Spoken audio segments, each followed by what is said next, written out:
Between Trump and Putin is done, but no ceasefire has been reached and no new sanctions on Russia by Trump.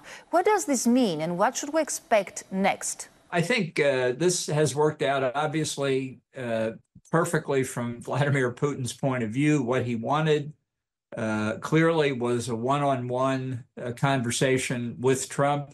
Perhaps he would have preferred an in-person meeting to help break the isolation. He continued his successful effort to manipulate Trump on the Ukraine issue. I think the most likely result now is likely to carry through on the comments he and others have been making, that he'll just walk away from the ceasefire process. Marco Rubio said that Trump doesn't want to impose new sanctions on Russia because he believes that if he does so, then Putin will likely walk away from any peace process. Do you believe that?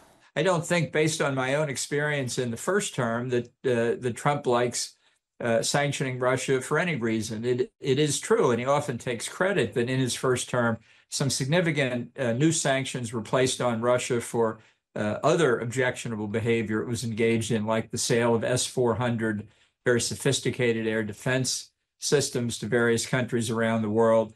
And Trump did ultimately agree to impose them, but it was done kicking and screaming behind the scenes every step of the way before he was convinced he had to do it. How likely is it that Trump and Putin keep the channels of communication open and start doing business beyond Ukraine?